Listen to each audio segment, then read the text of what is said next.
Halo semua, di video kali ini saya ingin membahas salah satu nasihat dari orang terkaya di dunia, bukan peringkat satu ya, mungkin peringkat sudah keempat atau lima, yaitu Bapak Warren Buffett terkait investasi reksadana.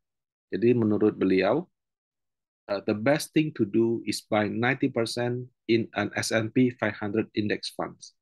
Jadi beli 90% daripada dana investasi Anda di reksadana indeks S&P 500. Sisanya 10% kemana? Ke obligasi pemerintah jangka pendek. Ini konteksnya untuk investor di USA ya. Apa itu S&P 500? Apakah itu seperti IHSG-nya untuk Amerika Serikat? Dan kalau di Indonesia, kira-kira ada yang sejenis nggak? Nah, pembahasan lebih lengkapnya adalah sebagai berikut. Jadi kalau kita berbicara US, di sana itu ada tiga indeks saham yang populer. Yang pertama Nasdaq. Nasdaq itu lekat dengan teknologi, tapi belum tentu teknologi juga karena sekarang campur aduk juga di dalamnya. Kemudian ada DJIA, Dow Jones Industrial Average. Nah, Dow Jones ya, itu juga cukup terkenal. Dulu waktu saya kuliah dulu bilangnya Dow Jones gitu. Isinya cuma 30 saham terbesar di Amerika Serikat. Nah, kemudian yang nomor tiga ada S&P 500 yang direkomendasikan Bapak Warren Buffett. S&P itu singkatan dari Standard and Poor. Jadi ada itu hasil daripada merger sih. Jadi ada satu orang nama, belakangnya ada nama Pur. Dia perusahaan tempat dia berdiri merger dengan perusahaan yang namanya Standard, keluaran namanya Standard and Poor.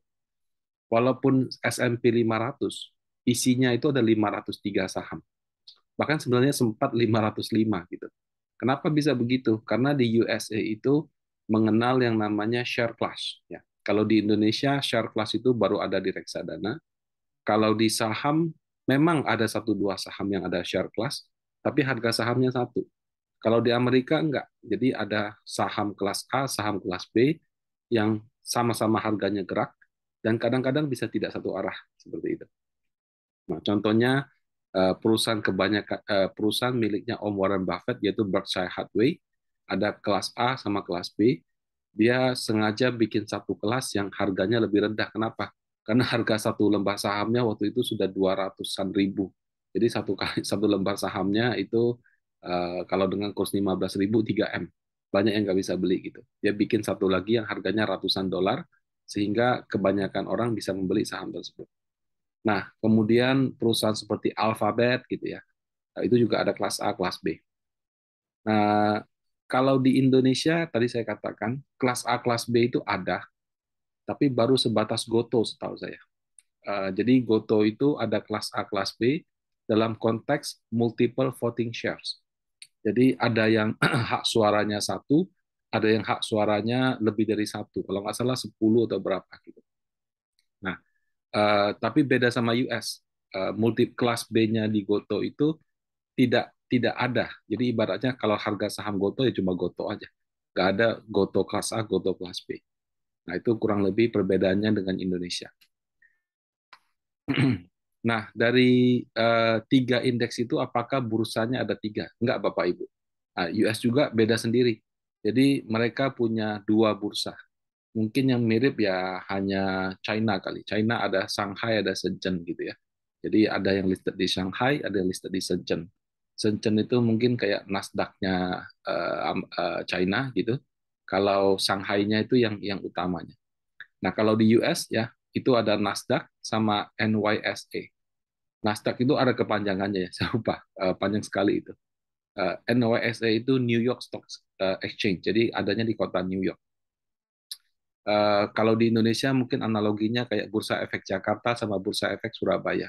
Tapi kan sekarang Bursa Efek Surabaya sudah nggak ada, digabung satu dengan Jakarta. Nah, di sana kalau kamu perusahaan, kamu punya dua pilihan untuk listing. Kamu bisa milih untuk listing di Nasdaq, atau kamu bisa listing di NYSE. Bisa dual listing nggak? Terus terang saya kurang tahu. Tapi kalau misalnya perusahaan di Indonesia, dual listing ada di Indonesia dan di Amerika dimungkinkan. Karena kayak Telkom sudah dual listing. Nah, Nasdaq itu dulu adalah pilihan daripada perusahaan-perusahaan teknologi yang baru merintis. Kenapa? Karena untuk listing di sana syaratnya itu lebih ringan. Jadi kayak perusahaan startup baru 1 tahun, laba bersihnya mungkin masih zero atau bahkan negatif, itu di Nasdaq bisa listing. Nah, kalau di NYSE enggak, dia lebih tradisional. Jadi perusahaan-perusahaan lama, perusahaan manufaktur, perusahaan yang bagi dividen, itu lebih memilih New York Stock Exchange. Nah, sekarang itu sudah hampir nggak ada bedanya. Kenapa? Karena mereka ternyata berkompetisi satu sama lain. Jadi perusahaan Nasdaq juga datang nawarin perusahaan tradisional untuk listing di situ. Dan nggak cuma teknologi, ada finance juga dan lain-lain. NYSE juga membujuk agar perusahaan-perusahaan teknologi, apalagi yang sudah besar gitu kan, untuk listing di sana gitu. Jadi kalau kita lihat di Nasdaq ada saham finance, manufaktur, energi dan lain-lain. Pada waktu yang sama kamu lihat NYSE juga ada saham teknologi di situ. Jadi sudah hampir nggak ada bedanya. Nah, eh, kalau indeks Nasdaq, tadi kan di awal ada 3 indeks ya, Nasdaq, Dow Jones, sama S&P 500. Nah, namanya indeks Nasdaq berarti dia ambil dari saham-saham yang listednya di bursa Nasdaq. Kalau S&P 500, dia ambil dari keduanya. Jadi yang listed di Nasdaq dia ambil, listed di NYSE juga diambil. Kalau Dow Jones gimana? Nah, kalau Dow Jones itu juga sama kayak SP 500 gitu. Jadi dia mengambil yang listed di keduanya, cuma dia ambil hanya 30 saham terbesar saja. Jadi dia tidak ambil banyak, cuma ambil 30. Nah, karena cuma 30 itulah kadang-kadang kalau orang Amerika tuh lebih suka S&P 500. Karena bisa saja memang 30 saham sudah besar gitu ya, tapi kurang merepresentasikan. Itu alasan pertama. Alasan kedua, cara menghitung indeks Dow Jones itu agak aneh. Jadi biasanya kalau hitung suatu indeks, orang pakai metode market caps, atau sekarang ada namanya free float adjusted market caps. Kalau Dow Jones nggak pakai itu, dia pakai price average gitu. Jadi dia pakai harga saham. Saya kasih analogi. Misalnya kalau harga United Tractor 33.000, harga saham Bank BCA 8.000 misalnya. Nah, market cap kan jelas saham Bank BCA lebih besar. Tapi kalau di Dow Jones itu akan paling besar United Tractor. Kenapa? Karena harga sahamnya 33.000. Jadi dia pakai harga sahamnya dijumlahin semua, dibikin suatu indeks. Memang aneh sih, nah, tapi ya memang begitulah adanya. Nah, itu juga salah satu alasan kedua yang membuat Dow Jones itu tidak begitu disukai. Kenapa? Karena bobot saham itu bukan berdasarkan market caps-nya atau free float adjusted-nya, tapi lebih berdasarkan harga sahamnya yang tinggi atau rendah, seperti itu. Nah, S&P 500 lebih populer. Kenapa? Karena perusahaan-perusahaan yang besar ada di situ, sahamnya juga 500 kan. Jadi dianggap lebih mencerminkan market secara global. Tapi dia bukan semua saham. Jadi kalau di Indonesia ada namanya Indeks Harga Saham Gabungan, SP 500 itu bukan IHSG.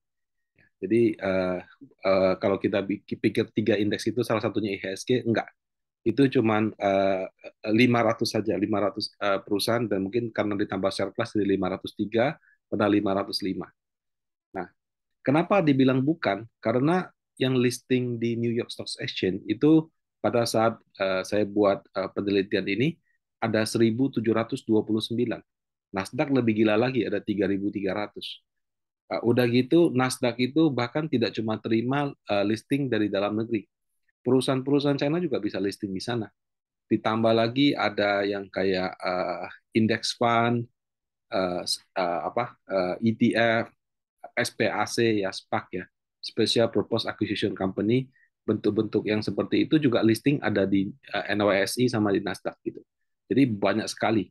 Tapi memang kalau dalam konteks indeks mereka ambilnya hanya perusahaan. Tapi kalau yang di US, kalau misalnya yang bukan US itu nggak diambil. Yang bentuk hukumnya bukan perusahaan seperti ETF atau apa itu juga tidak. Nah, jadi S&P 500 itu dia mengambil ya kira-kira 10% lah daripada perusahaan yang ada di US. Banyak juga ya, maksudnya perusahaan US banyak sekali ya, tapi memang begitu. Total kalau kita jumlah 33 tambah 17 berarti kan sudah ada 5.000 perusahaan. Nah, jadi kalau kita analogikan di Indonesia, SP500 itu semacam LQ45 atau IDX 30. Kenapa? Karena saya coba cari di berbagai sumber, menurut beberapa penelitian, bobot S&P 500 itu kurang lebih 70-80% daripada ekonomi yang ada di US. Bukan ekonomi, market caps daripada saham-saham yang ada di US. Jadi tidak 100%. 500 itu cuma bisa dapat 70-80%. Nah, eh, apa ya kriteria supaya suatu saham bisa masuk dalam S&P 500? Saingannya berat loh. Karena kalau di Indonesia saham paling 800-an. Kalau di Amerika 5 ribuan. Dari 5 ribu kita pilih 500. Kalau Indonesia dari 800 kita pilih LQ45, 45. Ya, tentu lebih sulit ya, karena 5.000 perusahaan. Bayangkan, harus lihat laporan keuangannya dan lain-lain.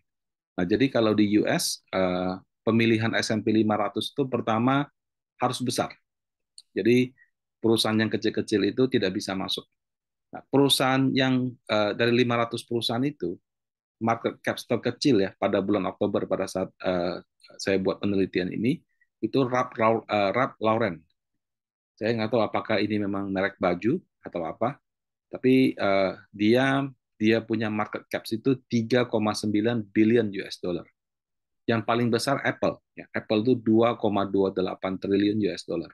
Jadi kalau dengan kurs 15.000, yang Ralph Lauren itu setara dengan 58,5 triliun. Itu perusahaan paling kecil yang ada di S&P 500. Sementara kalau Apple 2,28 triliun, kalau dikalikan 15.000, itu 34.200 triliun. Di Indonesia yang paling besar mungkin Bank BCA. Bukan mungkin sih, sepertinya Bank BCA. Ya, jadi BCA berapa? BCA itu kurang lebih 1.040 triliun. Jadi ukurannya Apple itu 34 kalinya Bank BCA. Jadi kalau kamu ibaratnya Apple semua sahamnya dijual jadi uang tunai, itu bisa beli Bank BCA 34 biji gitu. Nah, jadi itulah kurang lebih perusahaan terbesar yang ada di US, yaitu Apple, dan mungkin juga terbesar di dunia. Jadi besar untuk bisa masuk S&P. Nah, kemudian untuk bisa masuk S&P itu harus untung last year and last quarter. Maksudnya last year last quarter gimana? Jadi 1 tahun ke belakang itu masih untung. Kemudian 1 kuartal ke belakang juga masih untung. Jadi saya kasih contoh misalnya gini, Q1 minus 200 gitu ya. Itu berarti otomatis nggak masuk karena last quarternya negatif. Q2 minus 100 negatif nggak masuk. Q3 minus 100 negatif nggak masuk. Jadi minus 200, minus 100, minus 100. Totalnya minus 400 ya.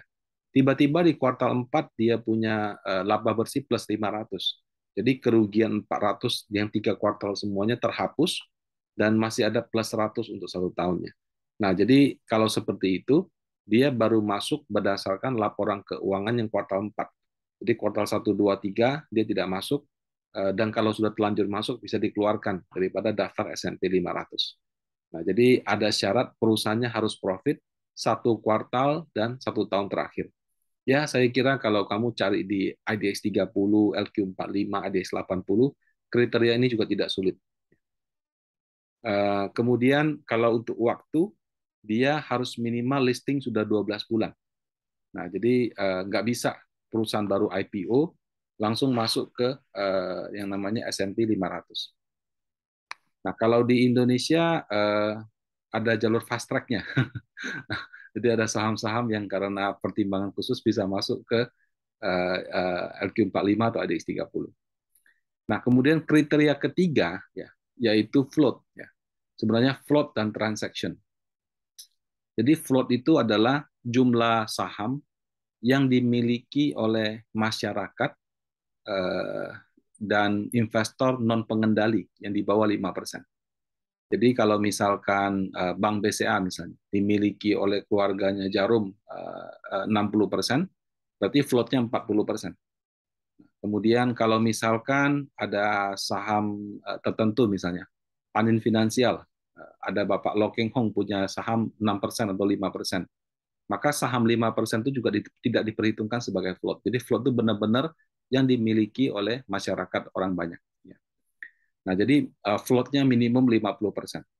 Nah, ini cukup berat kalau di Indonesia. Kenapa? Karena perusahaan-perusahaan di Indonesia yang bagus-bagus itu, pemegang saham pengendalinya biasanya itu punya 50% plus satu minimal. Kadang-kadang malah bisa 60%. Nah, karena kepemilikan saham yang lebih tinggi inilah, jadi floatnya itu biasanya cuma sekitar 20, 30, 40. Umumnya sih 40, tapi yang kurang dari 40 juga tidak sedikit. Nah, jadi floatnya begitu. Kenapa di US 50% nggak masalah? Ya karena kalau di US misalnya kayak kemarin si Elon Musk gitu kan, dia pernah punya saham Twitter kalau nggak salah cuma 8 atau 10%, dia sudah jadi pemegang saham terbesar. Di Indonesia kamu punya 8-10% itu belum belum belum jadi apa-apa gitu. Nah, jadi memang kalau di luar negeri, terutama di Amerika Serikat, yang modal pemegang sahamnya itu banyak sekali, tapi kecil-kecil, float 50% itu umum. Ya, kalau di Indonesia menurut saya tidak umum. Nah, kemudian ada juga tambahan ya, volume transaksi 12 bulan terakhir harus lebih banyak dari lembar floatnya. Nah, ini juga menurut saya kalau diterapkan di Indonesia sepertinya akan sangat-sangat sulit. Kenapa? Karena saya ambil contoh ya, Bank BRI dia punya lembar saham float ya. Jadi lembar saham yang di bawah 5% dimiliki masyarakat, non direksi, non komisaris, non pengendali, itu ada 70 miliar 700 juta lembar saham. Jadi itu jumlah lembar saham Bank BRI. Nah, selama 12 bulan terakhir dari 1 Oktober sampai 1 Oktober 2021-2022 itu lembar sahamnya cuman yang ditransaksikan ya. Jadi kalau misalnya saya beli satu lot gitu ya, berarti ada 100 lembar. Jual 10 lot ya berarti ada 1.000 lembar. Itu jumlahin semua selama 1 tahun itu lembar transaksinya cuma 39 miliar 700 juta lembar. Jadi lembar floatnya 70 miliar lembar, lembar transaksinya selama 12 bulan 39 miliar lembar. Jadi kurang lebih mungkin 60%. Nah, kalau di US, enggak. Lembar transaksinya itu harus lebih banyak daripada floatnya. Nah, cara seperti itu memastikan bahwa sahamnya itu liquid. Kalau mau dibeli gampang, dijual gampang. Bank BRI saja, Bapak Ibu, yang sangat-sangat liquid dan sering menjadi top volume ya, top volume ataupun bukan top volume sorry, top transaction itu saja baru sekitar 60% dalam 1 tahun terakhir. Nah, kalau Bank BCA lebih kecil lagi, dia punya lembar float ada 52 miliar lembar, transaksi dalam 1 tahun terakhir cuma 22 miliar lembar. Jadi kalau kita menggunakan standar S&P, bahkan saham yang bagus-bagus seperti BCA BRI saja itu tidak masuk dalam konteks float dan dia punya volume transaksi. Nah, kemudian kalau kita lihat ya S&P 500 itu kan US. Jadi perusahaan-perusahaan yang masuk ke US S&P 500 juga harus yang sebagian besar bisnisnya itu ada di Amerika Serikat. Kalau waktu saya baca dia punya fund fact sheet atau dia punya website gitu ya, itu harus kayak semacam mengisi dia bayar pajak di situ gitu ya. Jadi ada pernyataan pajak atau dia bisa buktikan bahwa memang sebagian besar bisnisnya itu dari Amerika Serikat.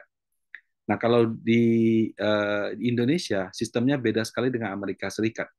Kenapa? Karena kalau di Amerika Serikat itu walaupun listingnya di sana, bisnisnya belum tentu harus di sana gitu ya. Contoh, kalau kita taunya Google, ya Yahoo, Bing gitu ya. Kalau di China itu Google nggak jalan karena di blok ya. Di sana orang pakai namanya Baidu gitu. Baidu itu listing di Amerika Serikat. Nah, kemudian kalau di Indonesia ada Goto ya, Gojek, Grab. Jadi ada mungkin lebih ke Tokopedia-nya, Shopee-nya gitu. Kalau di Korea Selatan namanya Coupang. Nah, Coupang itu juga raksasa di Korea Selatan, listingnya juga di Amerika Serikat. Bahkan di Korea Selatannya nggak ada. Nah, kemudian Grab asal Malaysia itu juga listingnya juga cuma di Amerika Serikat setahu saya. Nah, jadi belum tentu perusahaan-perusahaan besar yang listing di sana yang dari luar negeri ya. Karena kalau kita bicara Baidu, Coupang, Grab itu perusahaan besar. Yang market cap-nya saya yakin pasti masuk kalau di dalam yang apa S&P 500 itu. Nah, tapi kalau bisnisnya itu sebagian besar tidak ada di US, karena dia punya home base-nya ada di negara lain, bisa saja dia nggak masuk. Nah, kalau Indonesia sih kayaknya enggak ya, karena semua perusahaan yang listing di Indonesia itu sudah pasti bisnisnya juga sebagian besar di sini. Kalaupun dia jualan ke luar negeri, konteksnya dia ekspor. Tapi dia punya home base atau headquarter tetap di Indonesia. Nah, ada komite khusus yang review berkala. Kalau saya tidak salah, S&P 500 itu setiap 3 bulan direview. Jadi setiap 3 bulan ada yang masuk, ada yang keluar. Sehingga pertukarannya juga cukup aktif. Kenapa Warren Buffett merekomendasikan S&P 500? Karena beliau percaya bahwa ekonomi US itu sudah terbesar di dunia selama beberapa dekade. Jadi sejak zaman setelah Perang Dunia berakhir, mereka mengalami pertumbuhan yang sangat pesat, teknologi mereka juga maju, sampai sekarang pun produk-produk yang kita pakai banyak yang teknologinya itu berasal dari sana gitu. Nah, dengan keunggulan seperti itu, dia percaya bahwa ekonominya juga akan terus tumbuh dalam masa-masa mendatang. Nah, untuk bisa ikut di dalam itu kita perlu beli semua saham yang ada. Tapi kalau beli semua saham kan repot ya, beli aja S&P 500. Kalau kita lihat di top 10-nya ya, ada Apple, ada Microsoft, ya, Amazon, Tesla, Alphabet, ini ada yang kelas A, kelas C, ada Berkshire Hathaway kelas B, ada United Health Group, ada Johnson Johnson, ExxonMobil. Ya, ini cuma 10 besar. Kalau saya nggak salah, bobotnya mungkin sudah berapa puluh persen dari 10 besar ini. Nah, kalau di Indonesia ada nggak yang serupa? Serupa dengan S&P 500. Nah, untuk Indonesia ada, Bapak Ibu ya. Oke, saya buka dulu filenya. Nah, kalau di Indonesia kita bicara indeks saham, itu jelas ada, banyak malahan. Kita ada LQ45, IDX 30, ada IDX 80, ada ESG Leader, High Dividend, Jakarta Islamic Index, itu semua yang keluarkan Bursa Efek Indonesia. Ada juga yang keluarkan pihak ketiga, jadi yang lokal kayak Sri Kahati, itu bekerja sama dengan Yayasan Sri Kahati. Kompas 100, itu pihak yang punya lisensinya itu grup Kompas Gramedia. Ada juga yang dari luar negeri seperti MSCI atau FTSE ya, FTSE. Nah, jadi banyak lembaga-lembaga baik dari bursa ataupun non bursa yang mengeluarkan semacam indeks saham. Bursa nanti yang hitung. Kalau di US juga sama. Kalau kamu baca indeksnya, wah itu lebih gila lagi. Ada Russell 3000, ada Nasdaq 100, Nasdaq 200, S&P berapa ratus gitu. Karena jumlah sahamnya begitu banyak, jadi mereka bisa membuat klasifikasi-klasifikasi indeks. Indonesia juga sama. Nah, kalau di US sahamnya tadi kita lihat kan ada hampir 5.000 kan. Seleksi jadi 500, itu pun 500 dapatnya liquid sekali. Kalau Indonesia itu kan nggak sampai 1.000. Sekarang paling 800-an. 800-an pun saya berani garansi Bapak Ibu. Saham-saham gocap, saham-saham yang transaksinya cuma satu hari berapa puluh juta rupiah, itu masih ada. Jadi kalau kita mau seleksi 500 saham, itu mission impossible. Karena kamu akan nyangkut di saham-saham yang nggak liquid itu. Kemudian ketentuan float, ya tadi sudah saya katakan. Di sana minimum 50%. Di Indonesia, kalau kita taruh batasan 50%, akan banyak perusahaan-perusahaan berkualitas yang tersingkir. Kenapa? Karena perusahaan-perusahaan berkualitas di Indonesia, pemegang saham pengendalinya, mayoritas di atas 50%. Nah, jadi itu yang mungkin perbedaan Indonesia dengan Amerika. Nah, Indonesia dengan standar kita sendiri, ada yang kita kenal lama, LQ45, setelah itu IDX 30, terus waktu IDX 30 diluncurkan, ada juga yang namanya IDX 80, tapi dia agak menyusul. Yang paling tua itu LQ45, sama mungkin JII, Jakarta Islamic Index. Tapi yang JII sepertinya tidak begitu populer, karena nggak bisa masuk saham perbankan, jadi yang lebih populer LQ45. Nah, LQ45 setelah jalan beberapa waktu, bursa keluarkan lagi yang namanya IDX 30. Nah, itu kelihatannya lebih populer daripada LQ45. Kenapa? Karena sahamnya lebih sedikit. Jadi lebih praktis. Performance-nya juga nggak beda jauh. Nah, cara menghitung indeks baik untuk IDX 80, LQ45 sama IDX 30 itu menggunakan metode yang namanya free float adjusted market capitalization. Saya punya channel YouTube yang khusus membahas tentang itu. Coba di Google aja atau dicari aja cara menghitung IHSG. Ya, itu menggunakan cara ini. Cara ini gampangnya adalah market cap perusahaan yang didapat daripada lembar saham dikalikan harga, disesuaikan lagi dengan bobot saham yang dimiliki oleh masyarakat. Jadi kalau yang dipegang oleh pengendali itu nggak dihitung. Udah begitu, untuk mencegah supaya ada satu saham yang bobotnya terlalu dominan, sehingga membuat yang lainnya jadi kecil, ditambahkan dengan caps. Ya, makanya free float, ya, adjusted market capitalization. Jadi free float itu artinya bobot saham milik publik, adjusted itu artinya ada caps-nya, ada dibatasi per sahamnya berapa. Nah, cara ini sama dengan yang dipakai untuk S&P 500.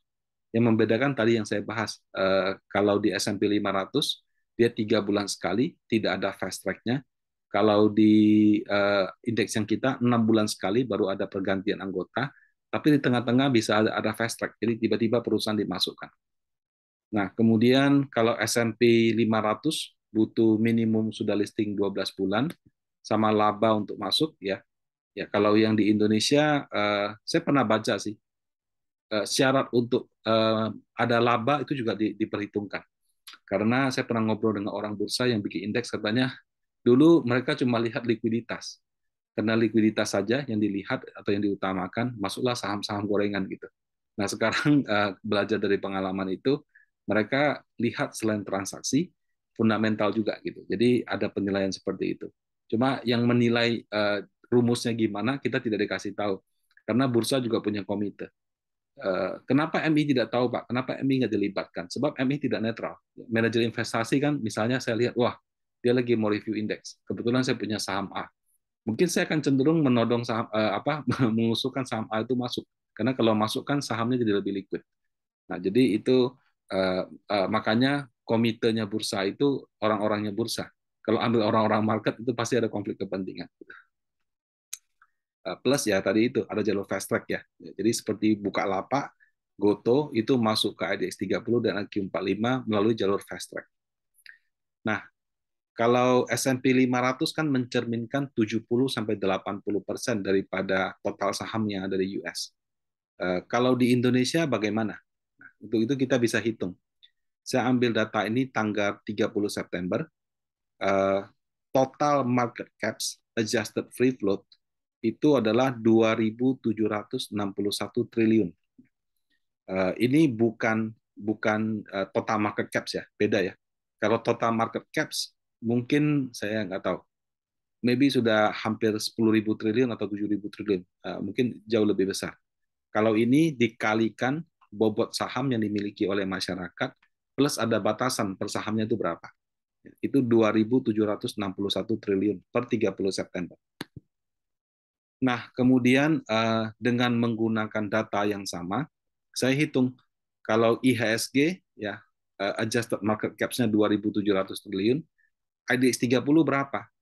Nah, kalau IDX 30 itu 1.822 triliun, kira-kira 66% dari IHSG, LQ45 1.994 triliun, kira-kira 72% dari IHSG, dan IDX 80 2.173 triliun, kurang lebih 78% dari IHSG. Nah, kalau kita lihat ya, misalnya IDX 30 66%, LQ45 72%. Tambahan 15 saham itu ternyata cuma menambah dari 65 ke 72. Jadi 15 saham itu bahkan satu sahamnya tidak sampai 1%. Nah, LQ45 72%, IDX 80 78%. Jadi menambah 35 saham itu cuma menambah bobot dari 72 ke 78. Jadi kita bisa lihat sebetulnya perusahaan yang besar-besar itu terkonsentrasi. Perusahaan kecil-kecil kalau kita tambahkan memang bisa, tapi ya bobotnya tidak besar. Satu saham itu bahkan nggak sampai 1% atau bahkan nggak sampai 0,5%. Nah, jadi itu dari sisi representasi ya. Jadi berapa persen daripada IHSG yang diwakili dari IDX 80, LQ45 sama IDX 30. Kalau saya ulangi lagi angkanya tadi, IDX 30 66%, 45 itu 72%, IDX 80 itu 78%. Nah, itu dari sisi seberapa dia menggambarkan IHSG. Nah, sekarang jadi pertanyaan, dari tiga indeks itu siapa yang lebih baik? Ya. Apakah sebagai investor atau sebagai fund manager kita pilih yang paling banyak, yang paling besar aja gitu? Karena kalau paling besar makin mencerminkan IHSG kan kita bisa menerapkan sarannya Pak Warren Buffett, membeli indeks saham yang merepresentatif sebagian besar daripada ekonomi suatu negara.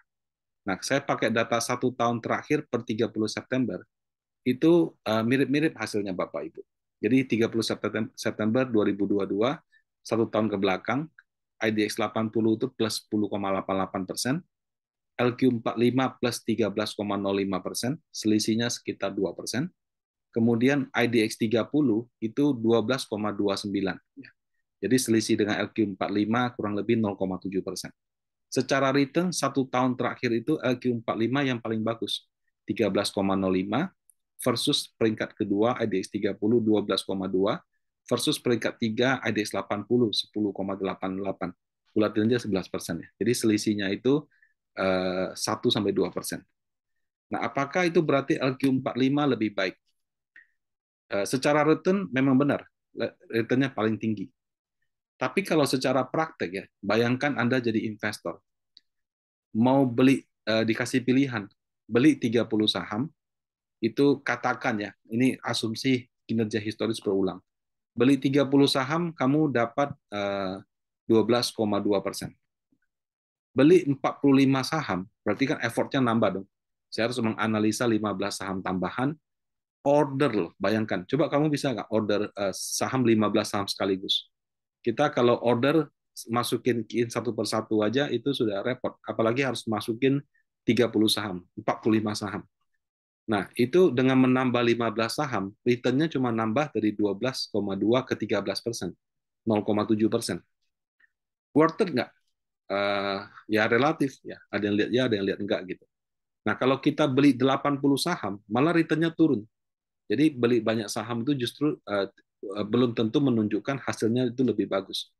Nah, kalau kalau dalam konteks sebagai fund manager, menurut saya kalau misalkan saya beli 30 saham dapat 10%, kalau saya mau nambah jadi 45 saham, di kepala saya expect-nya dapat 5-10% lebih tinggi. Jadi kalau saya beli 30 saham, saya dapat return total return 10%. Kalau saya beli 45 saham, karena kerepotan saya bertambah, pekerjaan saya bertambah, analisa saya bertambah, di kepala saya dapat 15-20. Kalau cuma beda 1-2%, waduh, nggak dulu deh. Kenapa? Karena effortnya belum tentu setara sama hasilnya. Lebih baik 30% itu saya kasih sedikit sentuhan aktif. Jadi sentuhan aktif itu gini, di peraturan OJK itu ada ketentuan gitu ya. Kalau misalkan bobot satu saham itu 10%, manajer investasi boleh pilih antara 8-12. Jadi kalau BBCA misalnya 10%, saya boleh 8%, boleh 12%. Nah, kemudian dari jumlah anggota, saya boleh pilih cuma 80%. Jadi kalau IDX 30 kali 80% itu 24 anggota, saya nggak mesti beli 30, beli 24 juga oke. Jadi kalau saya beli 24, 25, 26, dengan bobot yang saya adjust kiri kanan sedikit gitu ya, yang agak kurang bagus saya turunin, yang bagus sekali saya tambahkan, itu sometimes ya, bisa saja kinerja reksadana indeksnya lebih bagus daripada indeks acuan. Nah, karena MI yang mengelola reksadana indeks itu tujuannya menyamakan. Kalau dia sudah bisa samakan, kadang-kadang dia juga coba cari alfa dengan cara melakukan sedikit penyesuaian. Tapi nggak bisa banyak-banyak gitu. Kalau selisihnya banyak malah malah jadi jelek ya. Nah, itu untuk indeks.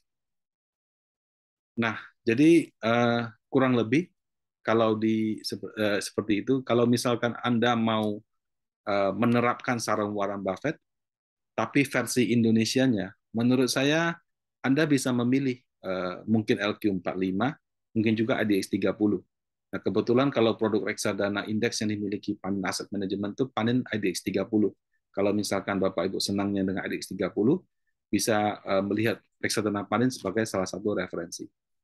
Nah, Kalau mau beli reksadana yang aktif boleh nggak? Nggak ada masalah juga. Karena kalau beli reksadana aktif, berarti performance-nya satu belum tentu mencerminkan 60 sampai 70 atau 80% ekonomi Indonesia. Nah, kemudian eh, hasilnya juga kadang-kadang bisa di atas indeks, bisa juga di bawah indeks. Kalau yang merasa lebih jago mau beli saham langsung, ya boleh-boleh juga, itu tidak ada masalah juga. Tinggal Bapak Ibu tentukan sendiri sesuai dengan profilnya. Nah, demikian saran dari saya dan pembahasan mengenai rekomendasi Warren Buffett. Semoga bermanfaat untuk Bapak Ibu semua. Terima kasih.